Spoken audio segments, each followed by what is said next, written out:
senhores. Fernando, começo por si hoje. Escolheu o caso Namatil. Bem, eu gostaria de abordar o assunto Namatil, digamos, pelo ponto de vista mais delicado, ou seja, a escolha deste local para a questão do lançamento da chama e o facto de se referirem a este local como um dos locais de uma das heroicas páginas da nossa história de libertação. Ora, nós estamos este ano a celebrar 40 anos de independência e já temos uma notável maioridade em termos de sermos adultos e olharmos para a história, nomeadamente a história recente, com mais independência, com menos paixão e com menos emoção.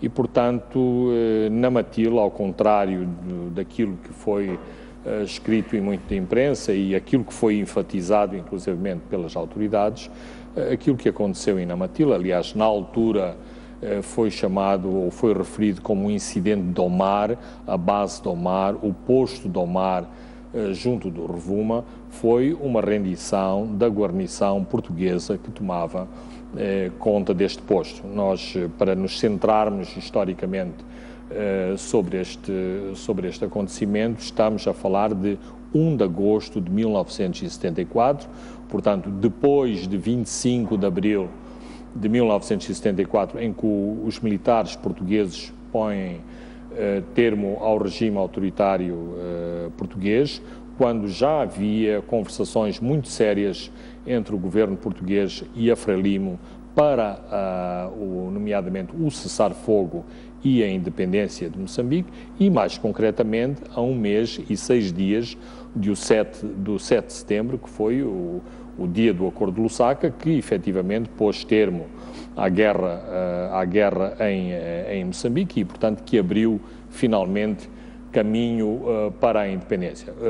Entre 25 de abril e 1 de agosto, entre 25 de abril e 7 de setembro, muitos cessar-fogos parcelares localizados aconteceram em todo Moçambique, grandes confraternizações entre forças portuguesas e destacamentos de guerrilheiros da Frelimo. Portanto, em Omar não aconteceu nada de heroico e nada de fantástico, havia uma guarnição portuguesa totalmente desmoralizada, completamente pronta para entregar as armas. Aliás, há uma cassete dos acontecimentos de Omar que foi entregue às autoridades portuguesas, em que foi demonstrado por A mais B que aquilo que aconteceu não foi um combate, mas foi uma rendição. Isto leva-nos, por outro lado, a levantar e bem.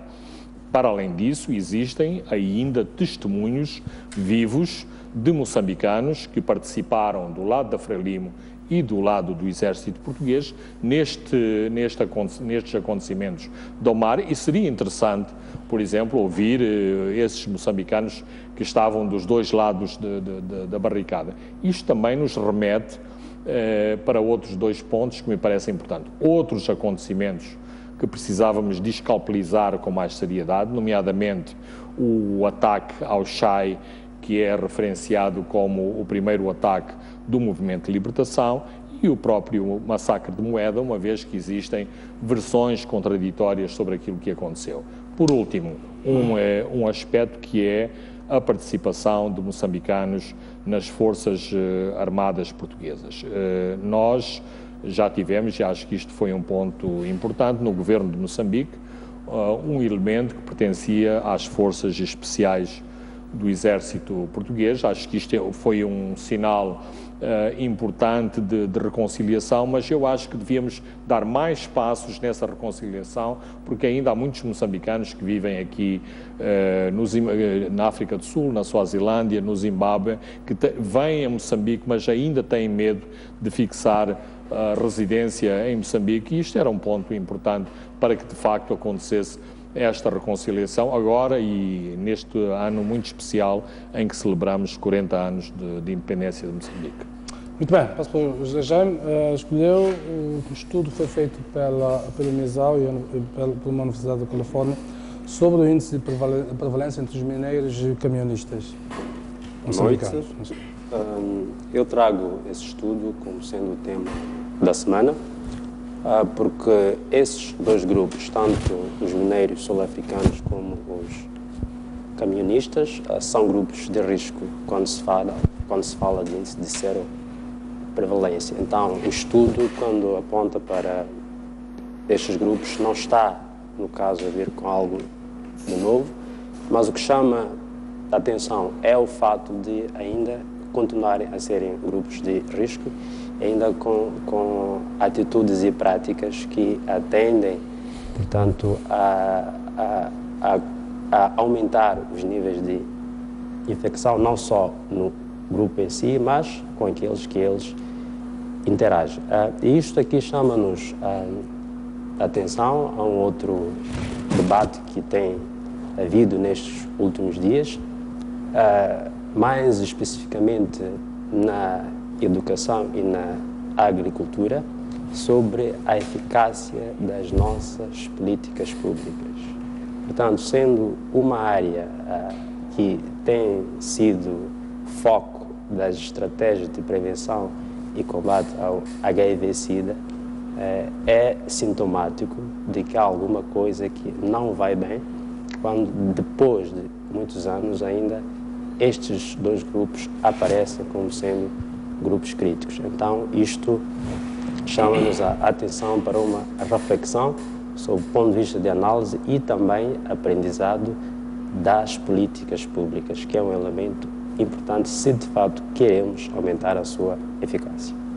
Muito bem, vamos para os temas que elegemos para esta noite.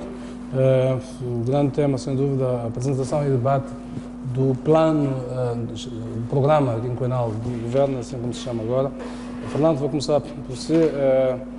Toda a semana foi dedicada inteiramente a este assunto, ao nível do Parlamento, na apresentação, debate, ao nível do plenário. Na sua opinião, este plano quinquenal corresponde a toda uma expectativa que se criou e que o próprio Governo criou de si mesmo? Não corresponde a essa expectativa e eu explico porquê. Porque este plano não reflete ainda o DNA do novo governo moçambicano e, aliás, não poderia acontecer de tal modo.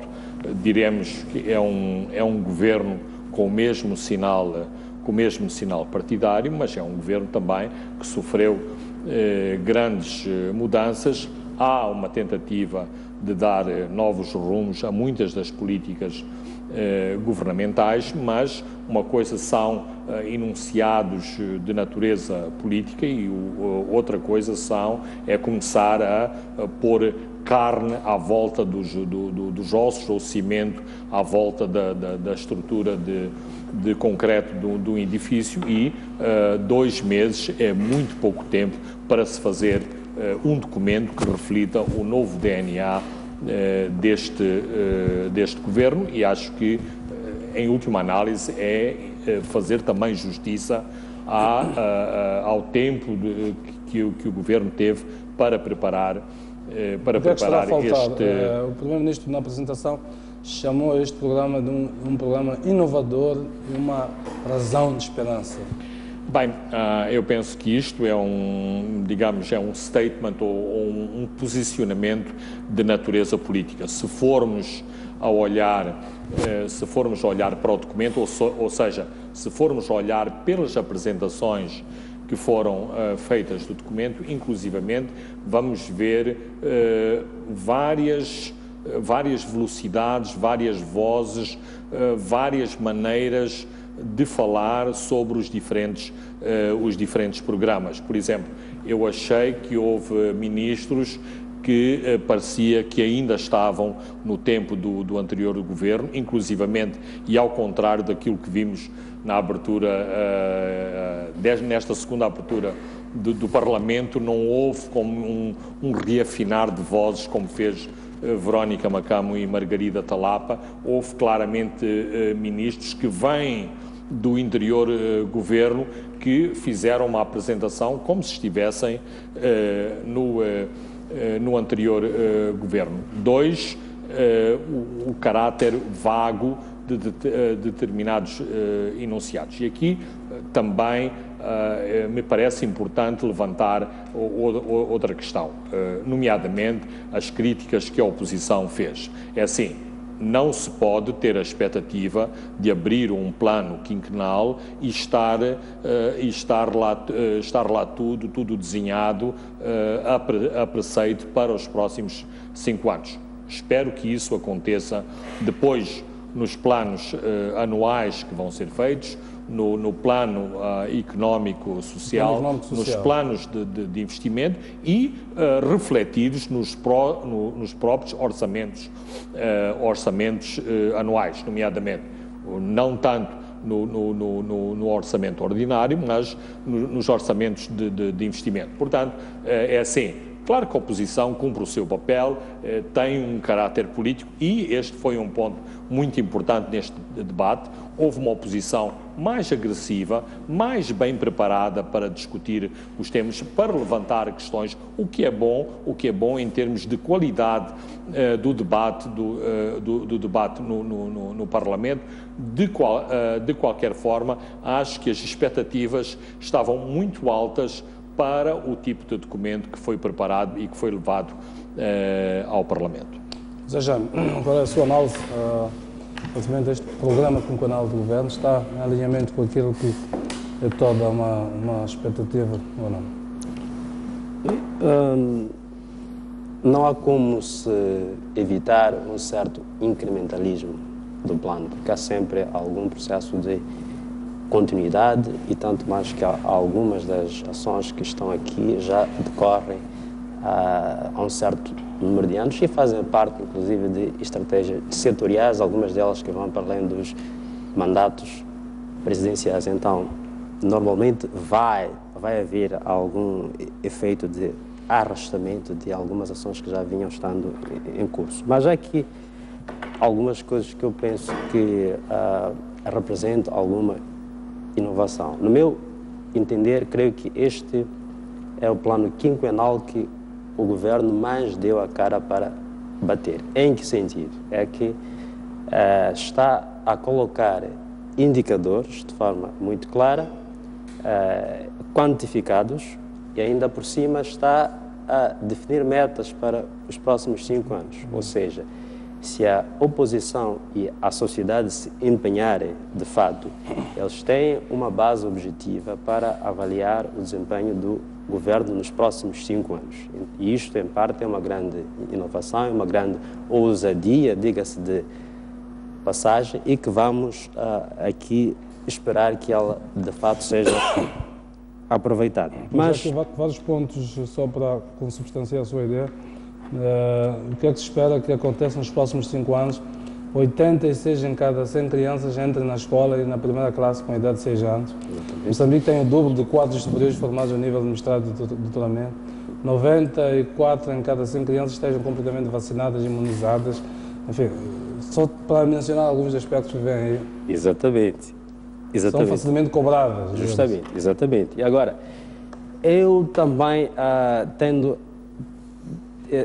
tendo a concordar que é preciso termos em conta a natureza estratégica do plano. Sem dúvida, não há como as coisas estarem muito claras logo no início e, de fato, caberá aos planos económicos e sociais que são operacionais pôr as coisas muito claras. E vou dar aqui um simples exemplo. O crescimento da alocação orçamental para o nível provincial em si já mostra alguma vontade, pelo menos agora já sinaliza alguma vontade de descentralização, nem que seja pelo menos no âmbito financeiro. E ela cresce em termos de 10 pontos percentuais, em termos reais, cerca de 20%. Isso já é bom. Agora, aqui algum conservadorismo e uma certa inconsistência que eu vejo, ou um excesso de ousadia que eu vejo neste plano.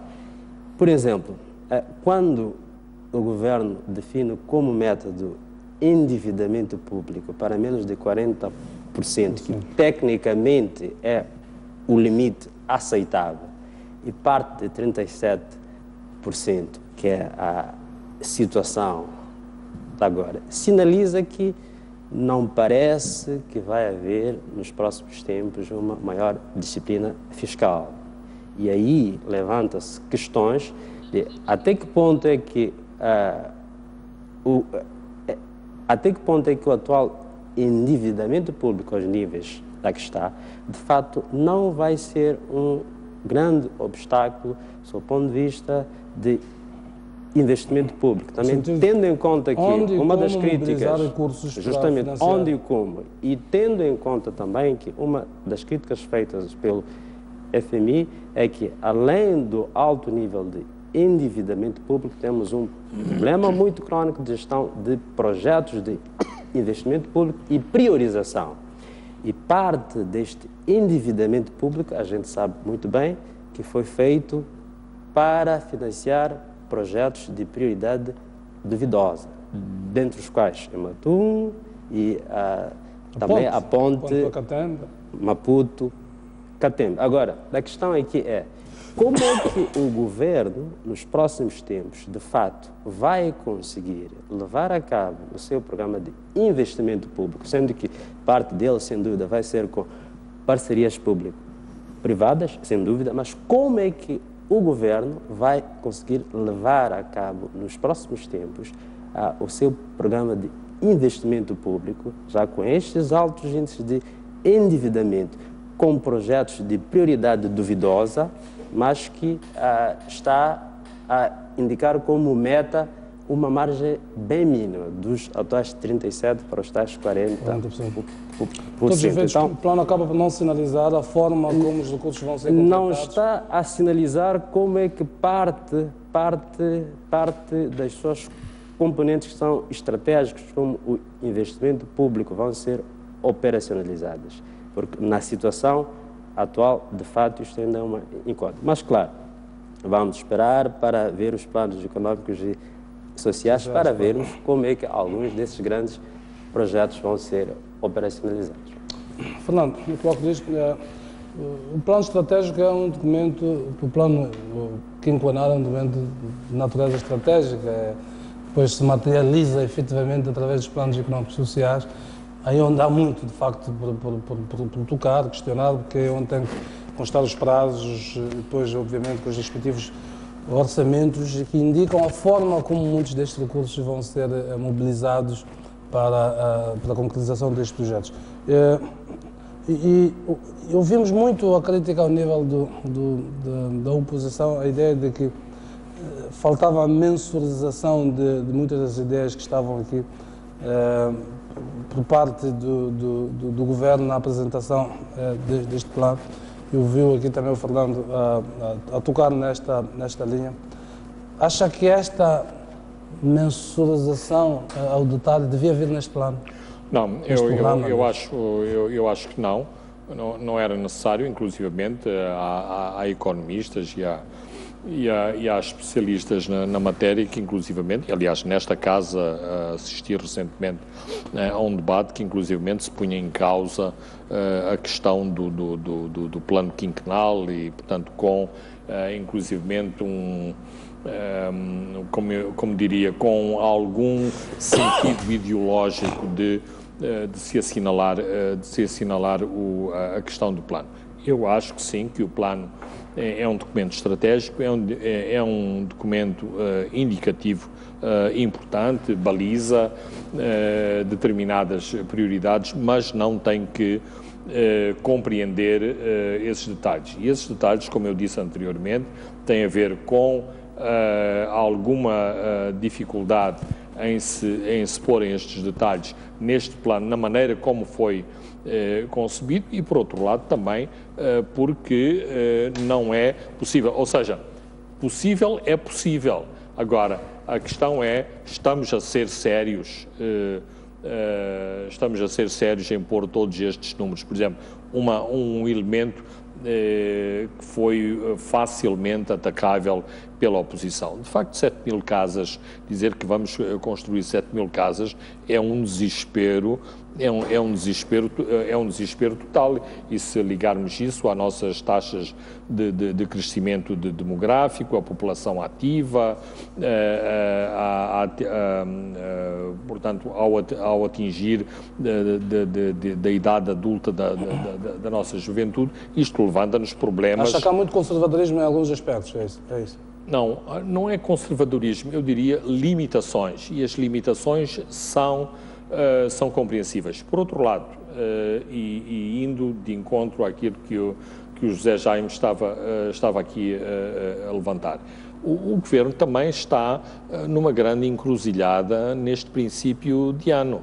Temos uma série de pontos de interrogação em relação às receitas dos grandes projetos. Está em crise o carvão, temos algumas interrogações sobre o avançar dos projetos do gás, inclusivamente em relação às premissas que foram lançadas em termos de rentabilidade desses projetos. Estamos a sair de uma situação, eu diria, de mau relacionamento com a comunidade doadora, e por isso estamos a enfrentar problemas de tesouraria com os encaixes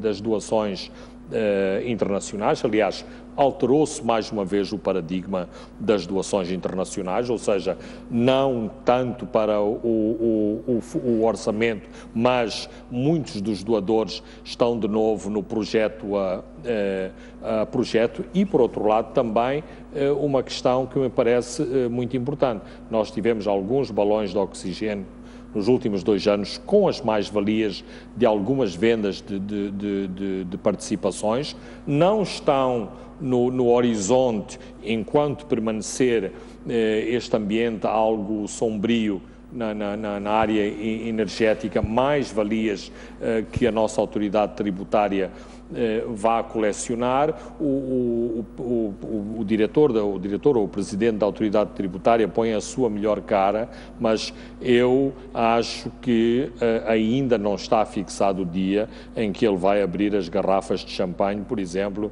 em relação às mais-valias, às famosas mais-valias da Rio Tinto, da Rio Tinto e da Riversdale. Eu queria olhássemos, este governo está estruturado em 5 prioridades e 3 suportes.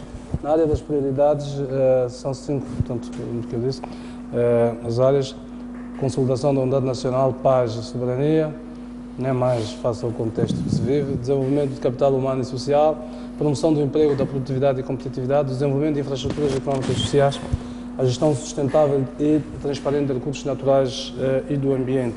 E depois, como pilares de suporte a estas 5 prioridades, estão os seguintes pontos: a garantia do Estado de Direito democrático, boa governação e descentralização, a promoção do ambiente macroeconómico equilibrado e sustentável e o reforço da cooperação internacional. Jaime, eu queria, na sua opinião, a escolha tanto digamos, das áreas de prioridade como das áreas de suporte reflete aquilo que são, de facto, as necessidades do país, ou não? Bom,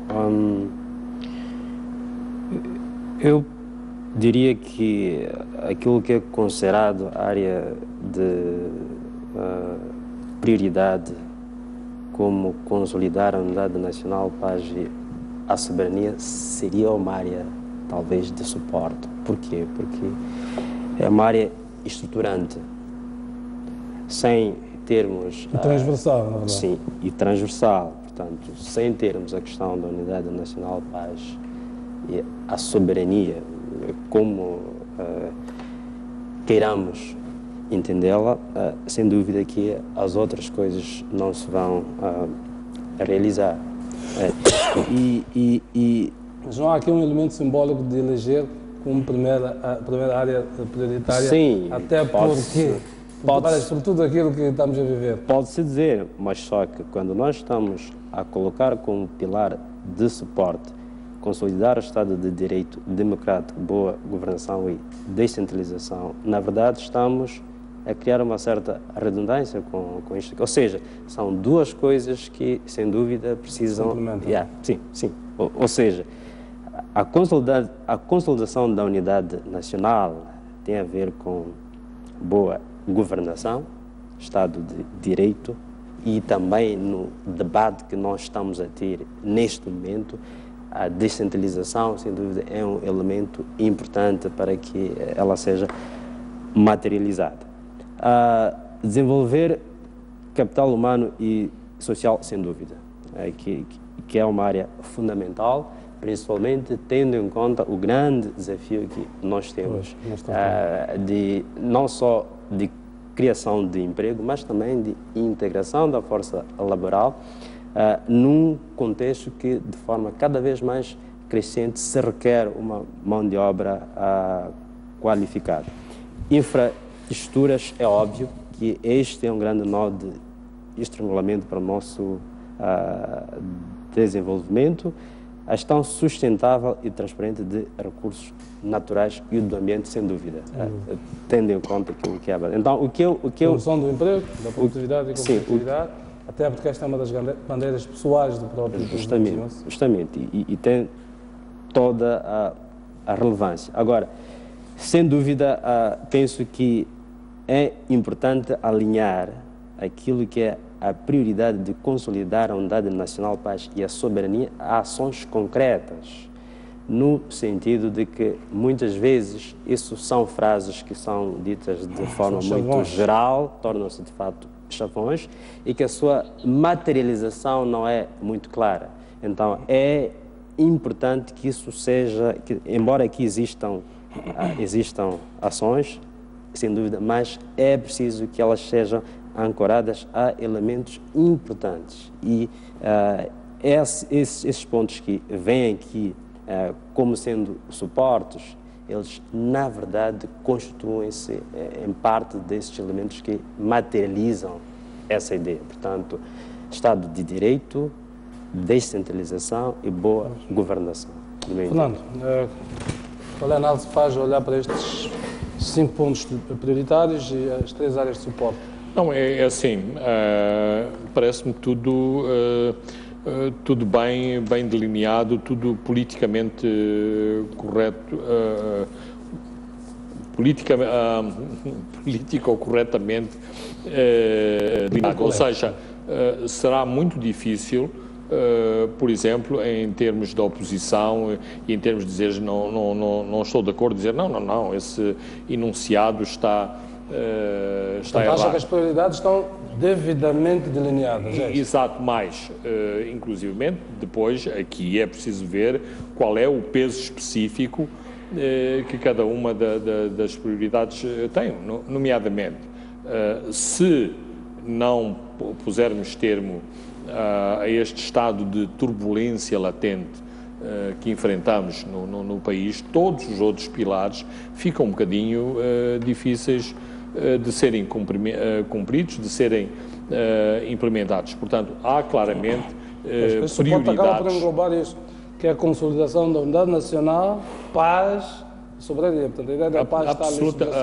Absolutamente. E todos os indicadores nesse sentido são importantes, porque eles, este indicador alavanca todos os outros. Portanto, a questão, em última análise, é de saber como se implementam estes pilares, que peso específico para cada um dos pilares e se continua a haver espaço e disponibilidade, sobretudo para se avançar na questão fundamental da paz e da estabilidade do país.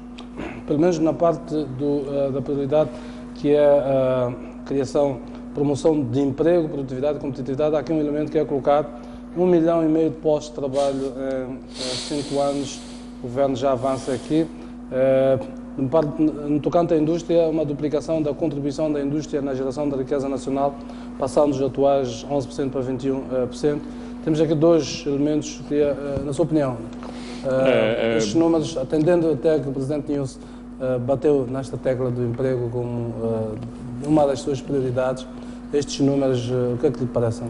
Bem, esses números, para mim, Se não houver uma revolução na agricultura, se não houver uma revolução no mundo rural, não é possível que esses números venham a acontecer. E, portanto, tal como estamos a ver uma grande ebulição na educação, já era tempo de estarmos a sentir essa ebulição na agricultura, o que não está a acontecer. E se queremos ver acontecer, porque também a indústria e a revitalização da indústria passa muito pela transformação de produtos do campo, portanto, transformação parcial, transformação completa, mas é por aqui também que se pode avançar na industrialização com alguma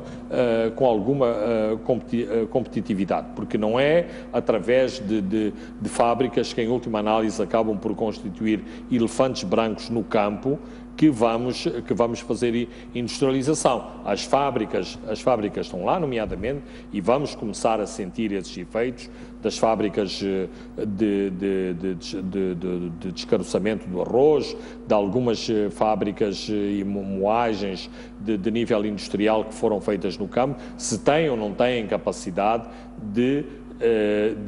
ou seja, de haver matéria-prima suficiente para fazerem estas fábricas funcionar. Mas isto, repito, é preciso que se comece a sentir que há uma revolução no meio rural, que há uma revolução na agricultura. Sem isso, esses indicadores do emprego não vão acontecer. O emprego não vai acontecer nas cidades. O emprego tem que acontecer no mundo rural.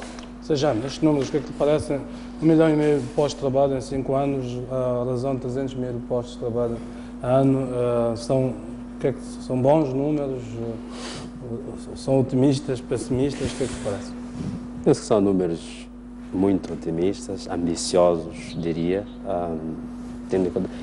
Primeiro, é que as nossas estatísticas de emprego são muito confusas. Não são fiáveis. Não são fiáveis. Estivemos aqui a dizer no nosso programa passado que pode-se estimar em cerca de 1 milhão de emprego formal. Estamos apenas a estimar.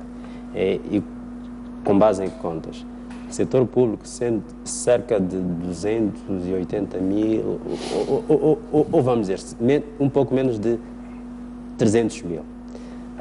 O próprio PQG aponta que um pouco mais de 400 mil estão inscritos no INSS. Então, quando a gente faz esta soma, aqueles que estão fora, vamos dizer que talvez tenhamos 1 milhão que tem emprego formal. Talvez, não dou, portanto, certeza. Agora, de que emprego é que nós estamos a falar neste momento? Estamos a falar do emprego formal, de pessoal assalariado, que na estratégia de emprego 2006-2015 do próprio governo aponta que apenas 11% da massa laboral, de fato, da população economicamente ativa tem emprego assalariado. Okay? Então, de que é que nós estamos aqui a dizer? Portanto, é autoemprego ou emprego assalariado. E depois tem outro ponto. Eu penso que o primeiro-ministro que fez questão de frisar isto, que é trabalho, é emprego digno. E a questão do emprego digno é uma discussão recorrente. Por quê? Porque no passado o governo apresentava estatísticas de criação de emprego, que nem tudo era emprego digno. Então, algumas vezes e há um padrão tratava-se de emprego precário. Internacional de Trabalho sobre o que é isso? Justamente. Agora, estamos aqui, portanto, a projetar um aumento de 1,5 milhão de empregos. E também não devemos esquecer que grande parte do emprego é criado pelas pequenas e médias empresas e, ao mesmo tempo temos uma questão de extrema importância, que é o financiamento das pequenas e médias empresas. E aqui queria chamar a atenção a uma lei que foi aprovada no ano passado, que é a Lei de Ensino Técnico Profissional, que remete o financiamento ao setor privado. Ora, justamente. Então, estamos numa situação em que o setor privado, por mais frágil que seja, de facto emprega mais gente, sendo que deste setor privado, grande parte do emprego é criado pelas pequenas e médias empresas. O censo de empresas de há coisa de 13 anos indicava que 90% do emprego no setor privado estava a ser criado por empresas, por pequenas e médias empresas. Para se criar emprego, é um fator importante que seja, portanto, uma mão de obra empregável, pressupõe que seja uma mão de obra formada. E o custo de formação desta obra, portanto, está a ser remetido para o setor privado, sendo que pequenas e médias empresas, a gente sabe que enfrentam muitas dificuldades do ponto de vista de financiamento. Então, o que é que nós estamos propriamente a dizer sobre o ponto de vista da política de criação de emprego? Será que essas peças todas estão a ser devidamente articuladas? Bom, o Plano Económico Social, que penso que se vai discutir nos próximos dias, vai remeter-se para a aprovação do programa quinquenal do Governo na terça-feira e, portanto, logo a seguir entra o Plano Económico Social e o Orçamento de Estado. Começarão a responder a algumas dessas perguntas, eventualmente. Vamos ao nosso intervalo, voltamos daqui a pouco. Não sai daí.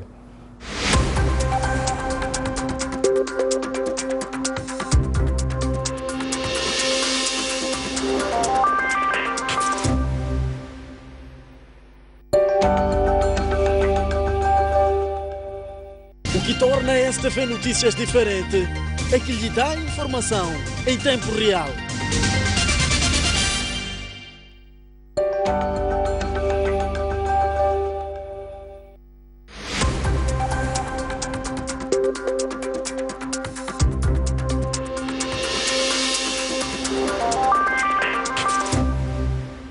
Muito bem, estamos já na segunda parte deste Pontos de Vista. Vamos avançar para o segundo tema. O Presidente da República, Filipe Nyusi, começou este fim de semana, na última sexta-feira mais exatamente, sua primeira presidência aberta e inclusiva.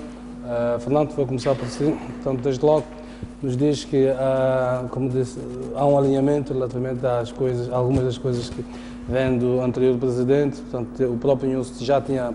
O próprio Presidente Nyusi tinha dito já várias vezes que algumas das coisas que ele achasse úteis do anterior titular do cargo iria continuá-las. Parece que está aqui um dos exemplos. O que eu lhe pergunto é pertinente esta primeira presidência aberta no atual contexto, em cima da aprovação do programa quinquenal do Governo, ainda no orçamento, ainda no Plano Económico Social? Não, é assim, eu compreendo algumas das razões que estão na base desta deslocação a Gaza, mas acho muito infeliz que em menos de 3 meses de investidura do Presidente se faça a chamada primeira presidência aberta inclusiva, inclusivamente repondo o nome das anteriores presidências abertas do Presidente Guebuza, tomando em conta que foi prometido menos despesismo. Sabemos do despesismo das presidências abertas, nomeadamente com delegações de avanço, com ajudas de custo para todos aqueles funcionários, para o peso que isto representa para os orçamentos das províncias e dos distritos, porque é uma falácia as pessoas dizerem que vão usar as ajudas de custo nas deslocações às províncias e, por outro lado, dos ganhos que tem uma tal presidência aberta. Portanto, eu não me parece uma coisa muito interessante e é um sinal que me parece também de desapontamento em relação àquilo que, de novo, o Presidente Nyusi vinha prometendo. Mas eu alio isto a outras questões que estão a acontecer. Por exemplo, na cerimónia de Namatil, o líder da oposição que falou é Jacob Simbindi, portanto, uma recorrência, mais uma vez, ao passado. Neste país e em todos os países democráticos, a oposição é a oposição representada no Parlamento. Portanto, é a oposição que tem credibilidade, que o povo votou para estar representado como poder legislativo. Não, com todo o respeito pelo Sr. Mabote, pelo Sr. Simbindi, são vozes importantes na nossa democracia, mas eles não representam a nossa oposição. A nossa oposição está oficialmente representada no Parlamento. Ora, isto é uma atitude de cosmética pôr o Yacoub Sebindi a discursar numa cerimónia desta natureza. Também me parece, e também tinha sido prometido, que haveria uma atuação muito mais discreta do gabinete da Primeira-Dama. Eu, no meu e-mail, todos, dia sim, dia não, tenho atividades da Primeira-Dama. Ora, a Primeira-Dama não é nenhum oficial eleito deste país, não concorreu a eleições, ela é apenas a esposa do Presidente. Portanto, essa notoriedade é uma notoriedade artificial, e essa notoriedade tem que ser alvo de escrutínio das forças políticas que constituem o espectro, nomeadamente o espectro partidário neste país, e parece mais do mesmo. Então, são sinais que não me parecem saudáveis. Agora, eu compreendo os dramas do Presidente, ou seja, ele não pode cortar radicalmente com questões do passado, porque senão vão dizer, e nomeadamente tendo em conta aquilo que aconteceu no Comitê Central, vão dizer, lá está o novo Presidente já de vassoura em punho a tentar varrer tudo o que aconteceu no passado. E, nomeadamente em Gaza, temos ainda um segundo elemento que me parece importante. Temos todos os banhos de multidão de Afonso Dhlakama, então esta foi como que a vez do Presidente Nyusi mostrar que também tem banhos de multidão, não na Zambésia, em Sofala ou noutra província, mas exatamente no maior bastião do Partido Frelimo, que é a província de Gaza. Sr. Jaime, como é que olha para esta decisão de encetar a primeira presidência aberta nesta altura, de parte do Presidente Nyusi? Antes de entrar nesse ponto, uma pequena correção. Eu tinha dito que as pequenas e médias empresas respondiam por 90% da mão de obra do setor privado, segundo o censo de empresas de há 13 anos, mas, na verdade, respondem a 80% e eram tidos como 99%. Em relação ao ponto que dizia, eu penso que é uma visita que tem toda a sua relevância, tanto sob o ponto de vista político, assim como sob o ponto de vista da própria governação. Claro que há muito que se possa dizer em relação a isso. Porquê? Porque, politicamente, e mesmo dentro da sua função de chefe de Estado, o Presidente, a essa altura, penso que já fez tudo o que tinha que fazer. Já teve encontros com vários grupos, já resolveu, pelo menos parcialmente, a questão interna do seu partido. Inclusive, até já fez uma visita de Estado, e outras, é evidente, levam mais tempo para serem feitas. E se não começasse a fazer alguma movimentação, bom, eu penso que não ia ter muita ação. E ele deixou bem claro que tem como foco não ser presidente de gabinete. Agora, aqui há algumas coisas que podem ser ditas em relação a isso. Primeiro, ao menos pelo que veio da público, a visita a Gaza também se enquadra no contexto de agradecer pelo apoio eleitoral. Então, politicamente, é preciso ver que Gaza e Cabo Delgado, sem dúvida, foram cruciais para equilibrar a sua votação, tendo em conta o desempenho ligeiramente mais fraco, quer dizer, mais fraco às vezes, em partes do centro e norte. Então, tem um significado político muito grande, também tendo em conta a histórica aliança entre líderes de Cabo Delgado e de Gaza. E penso que não é por acaso que está a incluir na sua agenda a visita aos lugares históricos, dos líderes históricos do Partido Frelimo. Então, creio que tem um valor político e simbólico muito alto, mas também, mesmo sobre o ponto de vista da sua governação. Por quê? Porque está na sua agenda a inauguração de alguns empreendimentos, por exemplo, o do arroz da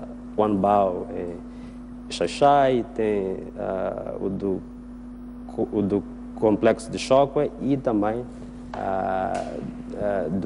penso que é do sistema de descargas da barragem de Macigiri. Então, há todo um conjunto de ações que, mesmo que o plano não tenha sido aprovado, tem um valor, do ponto de vista da sua governação, importante que ele faça. Agora, eu queria retomar um ponto que o Lima daqui pôs. É importante, primeiro, ter em conta que a governação aberta também já houve, embora de forma mais tímida, já desde o tempo do presidente Chissano. E sim, agora a questão que se coloca neste momento é que mais-valia ou que toque pessoal o presidente Nyusi vai dar com a governação aberta que agora iniciou. Por quê? Porque uma das frases emblemáticas que o presidente Guebuza referia é que há pessoas que caminham quilómetros e quilómetros para virem colocar as suas questões na presidência aberta. E que questões eram? Eram questões que, numa governação normal, deveriam ser resolvidas pela administração pública. Questões pequenas. Então, é importante que o presidente Nyusi entenda que, se um funcionário público foi injustiçado ou um cidadão que foi injustiçado pela administração pública precisa percorrer quilómetros para vir ter com o chefe do Estado para resolver as questões que ele tem, isso é sinal de que a governação vai mal. E então, questão da relevância institucional. Justamente. Então não pode transformar a governação aberta em questões, quer dizer, é um fórum que vai resolver questões que em condições normais deveriam ser resolvidas por funcionários públicos que são pagos para tal e que o chefe de Estado tem a responsabilidade de responsabilizá-los se ele de fato não cumpre com aquilo que é o seu trabalho. Então há que se ver de fato se o chefe de Estado, com esse início do seu ciclo de governação aberta, traz algo de novo ou vai ser mais do que aquilo que nós vínhamos vendo. Que, além disso, desculpa, outro ponto, a governação aberta, inclusive, do presidente Guebuza, também duplicava o esforço das unidades administrativas que eram visitadas. Por quê? Porque depois dessas visitas, criavam-se matrizes de ação que competiam com o plano econômico e social aprovado em sede do Conselho de Ministros pelo próprio chefe de Estado. Então, é preciso, creio eu, que o presidente Nyusi reflita muito bem sobre que valor acrescentado a sua presidência aberta vai ter. Só uma complementaridade em relação àquilo que o Zé Jaime estava a dizer. Essas audições não podem ser simulacros de democracia, senão estamos aqui, não só estamos a macaquear a democracia, como estamos numa monarquia tradicional, que o rei vai visitar os súbditos. Por outro lado, também um aspecto que eu me esqueci de referenciar e que pontualmente é importante, esta é uma província que começou mal em termos de administração local, houve contestação em relação à nova governadora desta província e, portanto, também há este aspecto conjuntural que, de certeza absoluta, não está longe das vistas do Presidente nessa deslocação a Gaza. Muito bem, vamos avançar para o próximo ponto. O Jornal de Savana desta semana vem com uma matéria referente aos salários dos diretores do Inatel, Fernando, até as suas suspeitas ligações ao Savana. Queria ver o seu comentário relativamente a esta matéria, que é um debate que se trava há algum tempo. Recordo-me quando foi do caso dos aeroportos, veio ao de cima este aspecto em particular e houve uma tentação até de se legislar, e nomeadamente com a nova lei das empresas públicas, penso que é a lei 6/2012, se não estou em erro. Fernando, queria ver o seu comentário. Não, eu não sei se o ditado que diz que quando a manta é curta uma pessoa está a tentar tapar o peito e destapa os pés se aplica a este caso dos institutos. Mas uma das razões para a criação de institutos e para a disseminação de institutos foi, em última análise, tentar fugir a uma certa rigidez do aparelho de Estado, quer em termos de administração, quer em termos dos próprios orçamentos. Ora, os institutos, e tendo em conta a sua natureza mais autónoma, depois caíram numa série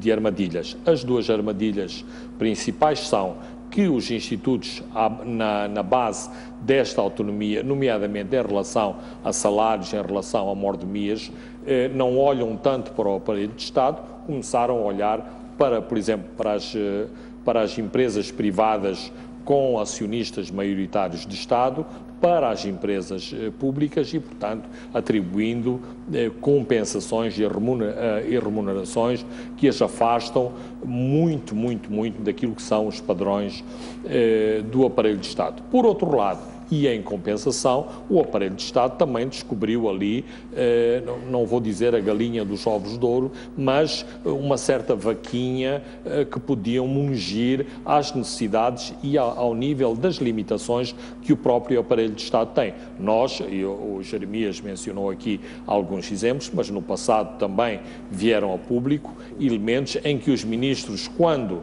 determinada rúbrica orçamental está vazia ou está deficiente em termos de fundos, qual é o saco azul que se recorre?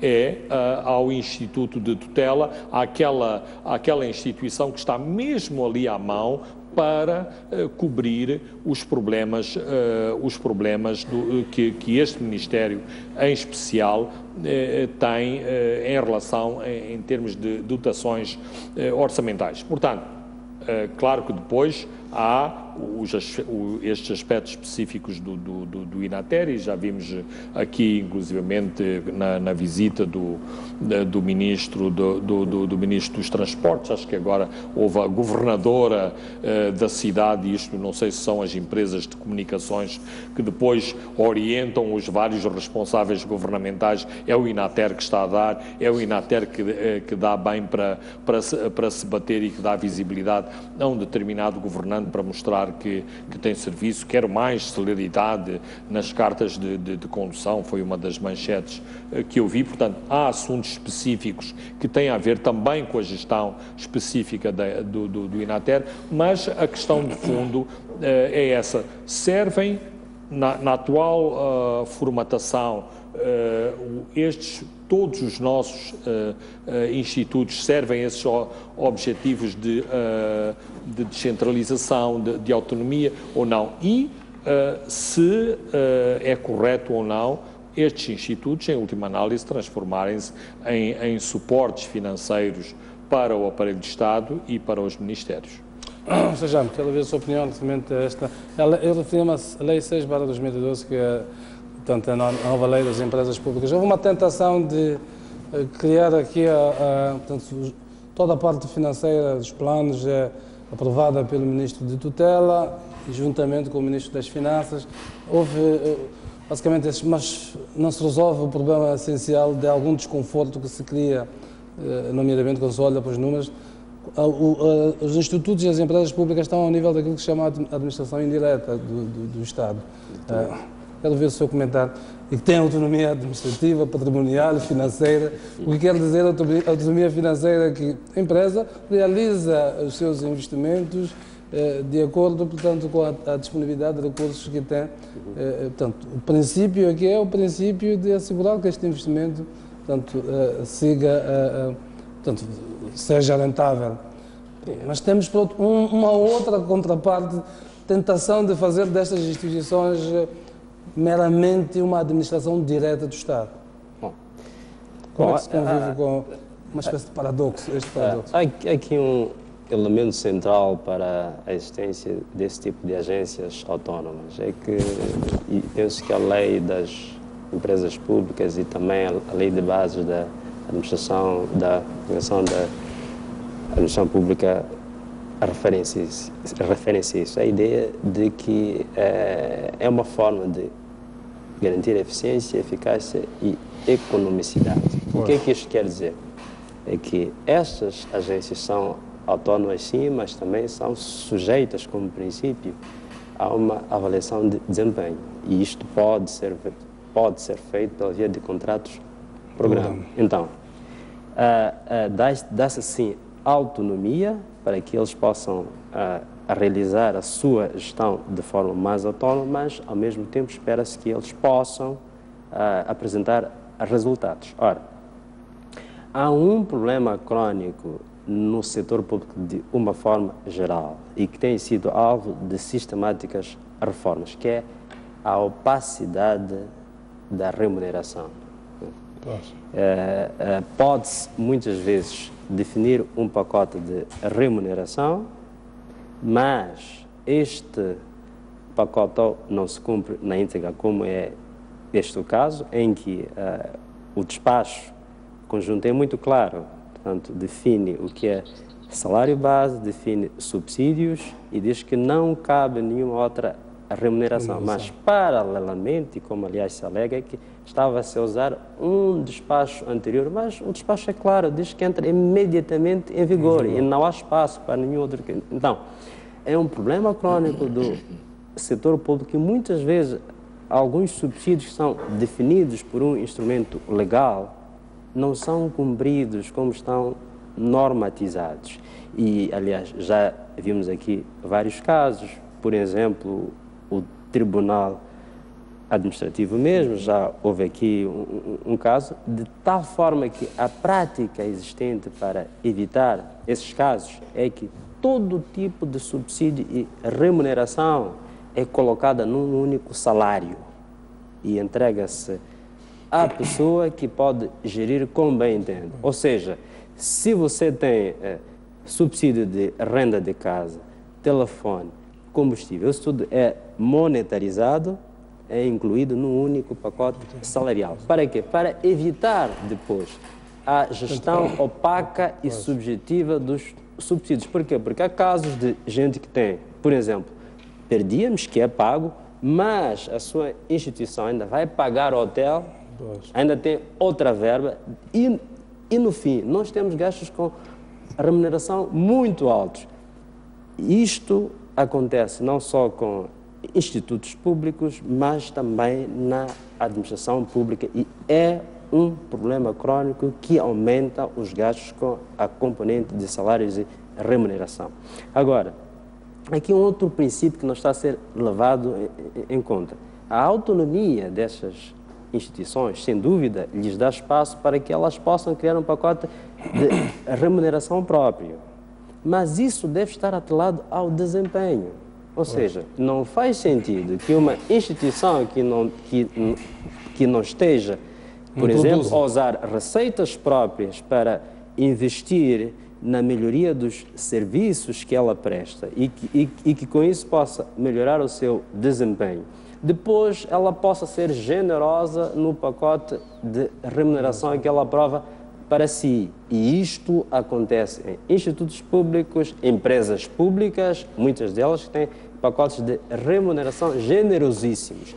E aí falta, de fato, não só a ação do governo e dos ministérios que tutelam estas instituições que depois suponho que eles não vão olhar para os contratos programa que fazem, mas também a Assembleia da República, que isso deve ser o seu âmbito de ação e olhar para aquilo que são os parâmetros de desempenho que se exige dessas instituições. Elas podem ser autônomas, sim, podem criar um pacote próprio de remuneração, sim, mas eles têm que apresentar resultados. E o que eles têm feito é serem generosos na forma como eles remuneram e não são também em termos de qualidade dos seus serviços e na apresentação dos resultados. Ou seja, a autonomia não é independência.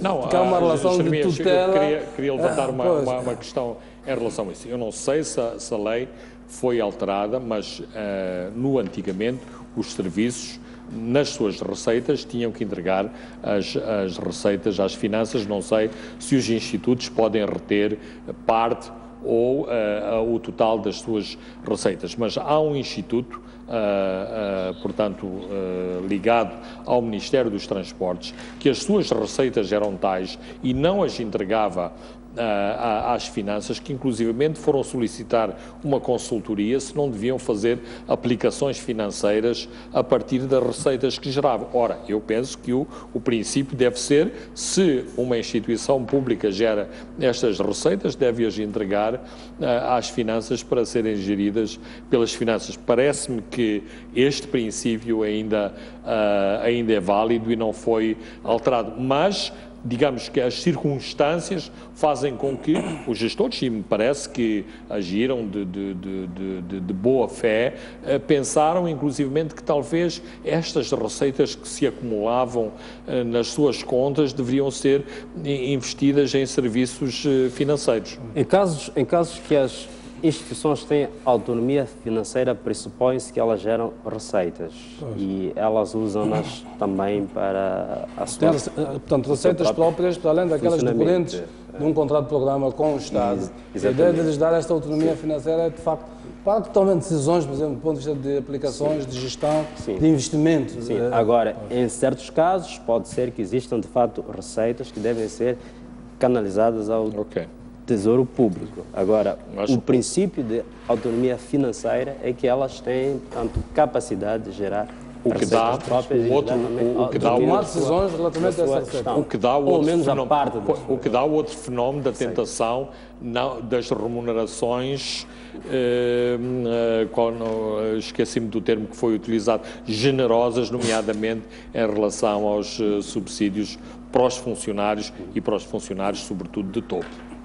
Bom, o Correio das Moedas estão de terreno movediço, com a própria legislação deixa depois da decisão, portanto, constitui-se uma espécie de um conselho para propor salários, são submetidos ao ministro de tutela, nem sequer é o Ministério, é o ministro de tutela, que conjuntamente com o ministro das Finanças toma a decisão. Portanto, fica ali um terreno um pouco movediço.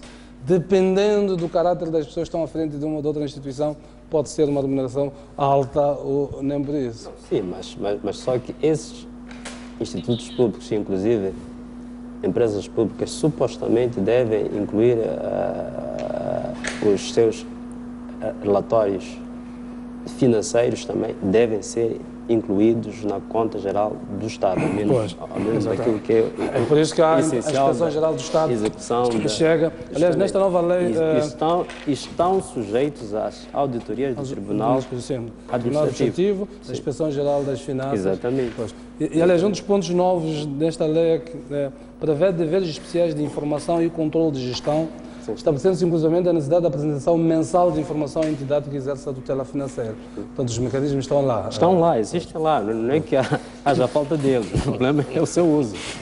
Muito bem, a vossa presença, o nosso tempo já expirou, vamos então despedir-nos, marcando então novo encontro para o próximo domingo aqui neste mesmo espaço. Boa noite.